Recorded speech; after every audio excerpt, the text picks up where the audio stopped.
Here are 6 different kukris. You got 5 fixed blade kukris, and obviously here you've seen this before, my Rajah 2 folding kukri. This is, I guess, just a overview comparison of these kukris that I have. They're each unique in its own way. Some are more similar than others, but they all kind of serve its own purpose. With the exception of maybe these 2. This one is the cold steel Kukri, Gurkha Kukri knife, and this is the Ontario Kukri knife. These will have a similar purpose. This will be a battle knife, survival knife, outdoors, camp knife, or processing wood, or what have you. I mean, the reason why I like these kukri so much is that they are so versatile. They have such a amazing history about the Gurkhas, who are these warriors that live in the Nepalese mountains. How they are known as being the fiercest warriors ever to have lived this earth, and this is their weapon of choice. This is sort of a cheap replica of something that they would have carried. This is just a Pakistani, ceremonial version of what a traditional kukri would look like. And then the rest are sort of modern renditions of the kukri. Okay, these 2 I mentioned before, cold steel Gurkha Kukri in SK5, which is equivalent to 1080 carbon steel. US 1080 carbon steel. SK5 is a Japanese steel. This is razor sharp. This knife is full flat grind. Thickest part of the spine is 5/16 of an inch, more than a 1/4 inch. Very, very comfortable to hold. Very heavy. The thing about the kukri is that they're all blade heavy, so it makes a great chopper. And it's got a sharp point, so also penetrates really well. That's what makes it for a versatile knife. Use it for camping chores, wilderness chores, and also makes a great battle knife. The cold steel comes with a great Secure X sheath.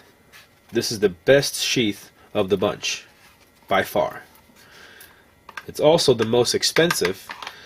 MSRP, I believe, is north of $200, but you can buy it on Amazon for about a $1.75, $1.60. I got this from the Cold Steel parking lot sale. This may be a factory second, but I can't find any flaws with it, so I'm just guessing that it's a deal. I got it for $100. Great deal. Love it.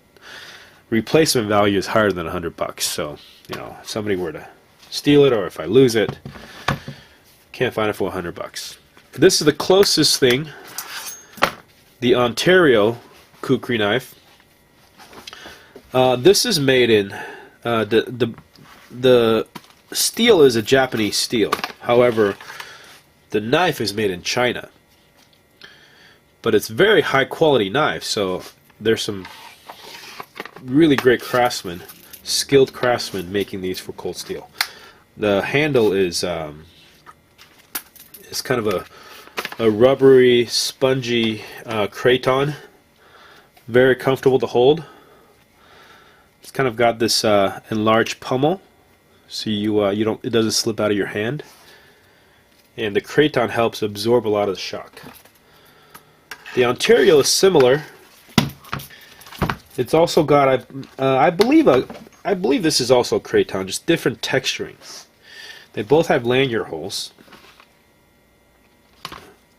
This is 1/4 inch thick, so slightly thinner than the cold steel version, but also very, very well made. And this street price is about $50 to $60. So as far as value goes, this is a much better value than this one, even though the cold steel, I think, is a better knife. But is it worth paying 3 times the amount of money for the cold steel when you can buy the Ontario for $50, $60? You can see that the Ontario is not as, the fit and finish is not as good. Down here, you know, you have some rough grinding marks down by the bottom of the blade where the blade edge ends. The texture is a little bit more rough, but I believe it's just the bacon finish that they use. They're both razor sharp. The biggest gripe that people have about the Ontario is the sheath. This is crap. This is absolutely cheap material, cheap construction. All it does is it holds the blade when you're not using it so you don't cut yourself. But this being so big, it's difficult to carry it around with you anyways. So this is probably going to be like a camp knife where you're going to leave it in your car. Or if you do carry it, you're carrying very limited equipment. You're probably just going out for the afternoon, the morning, or better part of the day at the most. Okay, so even though the knife itself is a much better value than the cold steel, still the cold steel is a better package as a whole. Secure X sheath, snap, the snap on the handle, snap in the belt loop, and Velcro, so you can easily take it off your belt without having to undo your belt. The advantage of the snap and the Velcro, as you probably heard in a lot of other videos, is that when it gets wet and it gets frozen, still works. Snap still works, whereas Velcro doesn't tend to do so well in those conditions. Okay, well, you saw this one. Nothing too special about it besides it's just an interesting knife to look at. This kind of gives you the history. This is pretty thick as well, close to 1/4 inch thick, maybe not quite. Dull as all gets. I mean, this thing is just for looks, really. I could sharpen it and I could give it a whirl. It is full tang. Knife comes all the way back, and you can see a little welding mark right here. The pommel is welded on, but as far as the blade goes, this is a full tang blade that goes all the way back with a welded on pommel, with some metal pins that holds the scales in place. The sheath is I believe made of wood with leather wrapped around it, or goat skin or something. And at the tip there's I think this is some kind of maybe brass, just a little guard that prevents the tip from busting through.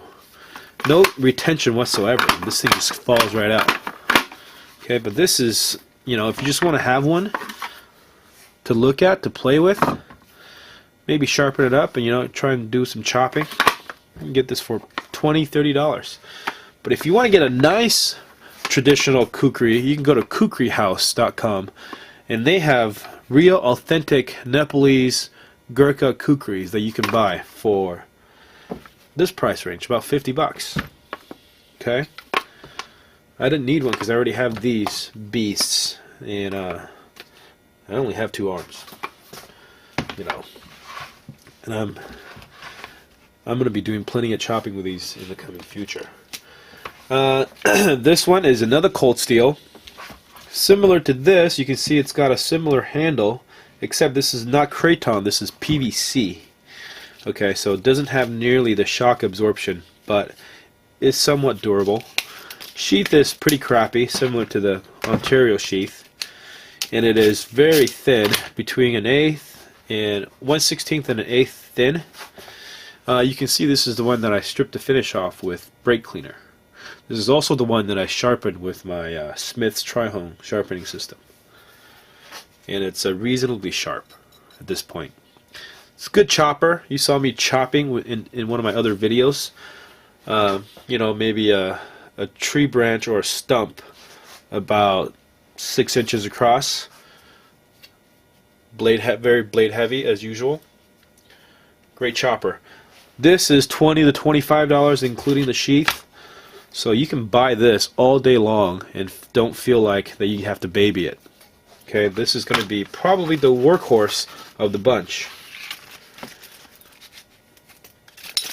That is until I get this baby sharpened. Another cold steel Kukri, except this is the two-handed machete version. Okay. It looks similar to this one, but it's actually a little bit bigger. The sheath is a little bit bigger. The sheath comes separate. You have to buy this separately. And the blade is a little bit bigger. This is made in Africa or South Africa, as is this. Have not used it yet, but I can already tell it's going to chop amazingly. I mean, just look at the leverage you're going to have on that chopping belly. This is not sharp again. I'm going to have to sharpen it either with my stone, or I might try using a file this time. A file is something that you're going to want to just have on you if you're out in the field, in your car, where you can afford to carry that kind of weight to be able to put an edge on it if it ever goes dull. Okay, so this thing, very, very blade heavy, because you can hold this thing way back here. Okay, so this will also work great if you're trying to chop some limbs off of upper part of a tree that you can't reach. Hold this over your head, chop like that. Of course, also it could use it. It makes for a very good defensive weapon, or offensive if you're into that kind of thing, or if you're in that kind of situation. But same thickness as this one. Not very thick, but that is what machetes are designed to do. They're meant to be very thin, good for slicing, lightweight, easy to carry. This is just kind of a polymer polypropylene handle. Nothing special about it. It's riveted in 3 places. The tang comes probably back to about here, right? So I'm guessing it's about as far as a normal Kukri machete, and then the rest of the way is just polypropylene. There's a little bit of an enlarged pommel so you don't slip off, and there's some texture right here so you can grab on with your hands like this. So that is the two-handed Kukri machete from Cold Steel. Very inexpensive again, $25. Without the sheath maybe $7. Okay. None of these you're going to really be able to carry on you, except that's where this one comes in, the Rajah 2. This is a massive blade for a folder. Biggest one I've got. They do make a bigger folder, Cold Steel does, and it's the Espada Excel. They just came out with the Espada Excel in with the G10 handle and the satin or a stone wash finish, just like this. So it's going to be in the 150 to 200 price range. Looking forward to maybe getting that if I can come up with the funds at the time, or I can find a good deal on it. But this is the Triad locking mechanism that Cold Steel is famous for. Extremely solid. In their marketing material, they have the handle supporting over 400 pounds of weight. And the Triad locking mechanism is very simple. Okay, 2 pins. One that allows this locking bar to pivot, and one that allows and one that acts as a stop pin for the blade. Absolutely no wiggle whatsoever. And these are designed to open as it exits your pocket. This thumb disc catches onto the edge of your pocket, and as you pull it out, automatically deploys, making this a very fast defensive tool if you ever had to get in hand-to-hand combat with a knife. Not the best knife to pull out if you're at a family barbecue on the weekend and somebody has to open a box of hot dogs, okay? This tends to scare people. You want to carry you know, something a little bit more subtle. Like this. People can open hot dogs with this. People don't like opening hot dogs with this. But if somebody wants to kick your behind, they tend to run away when this thing comes out. So, not necessarily something that you're going to want to slash people with. Hopefully, you're going to be able to deter them and not ever have to use it. But if you did, this will likely take somebody's arm off in one slash. So that means you got to be very careful when handling these knives. Okay.